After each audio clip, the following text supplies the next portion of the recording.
Thank you very much, Carol. It is really, really cold this morning. 6:48. Sky-high rents in the current property market are making life difficult for would-be tenants. Some people, though, are finding a way around the problem by taking on a very unusual form of house-sitting. Yes, they're paying very small rents to live in what would otherwise be empty buildings. Officially, they're known as property guardians. Tim Muffet is in South London. Tim, explain this one a little more to us. Yes, good morning to you. From Battersea in South London, a pretty expensive part of town. This is a former office building, unused at the moment, but check out this.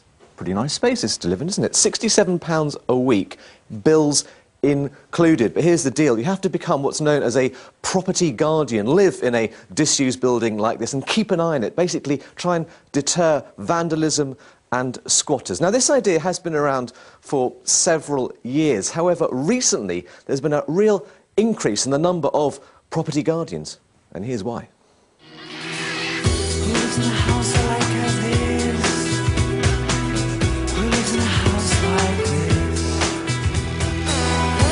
2007, when we first reported on a new phenomenon: property guardians. People living in empty buildings paying very low prices. Squatters and vandalism were less likely. Bargains could be had. I'm paying £60 a week. Yeah, of course. With the property boom at its peak, it was an affordable way for some people to find a temporary home. Since then, we've had a recession, a collapse in interest rates and a fall in house prices. So you might think the need for a property guardian scheme has gone away, because for many, housing is more affordable. But it hasn't quite worked out like that. Musician Andrew Fairclough is living in a former church in Hertfordshire. It's 60 quid a week, including bills. Since 2007, the number of property guardians like Andrew has actually shot up. All over there are vacant properties, whether they be commercial or residential.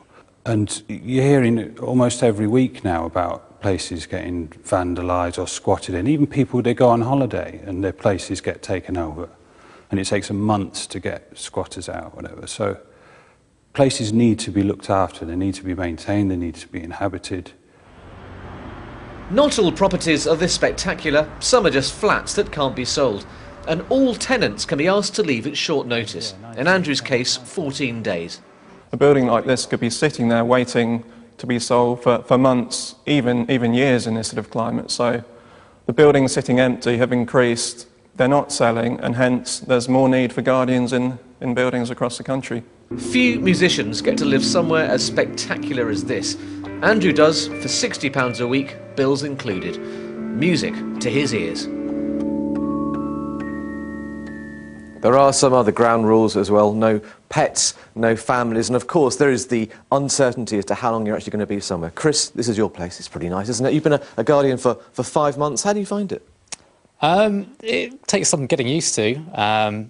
It's not every day that you get to live in an office building, but I do enjoy it, and I love the area of London that I'm living in, so it's great. And you've noticed quite a lot of competition, haven't you, amongst other potential guardians? Yes, that's right.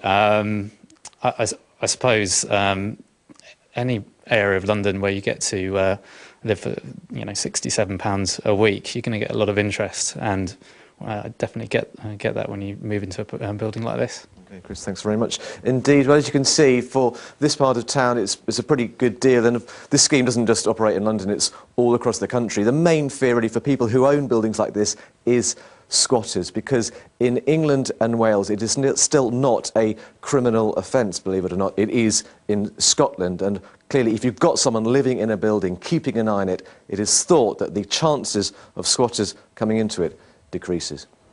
Good, Tim, thank you very much for that. Interesting.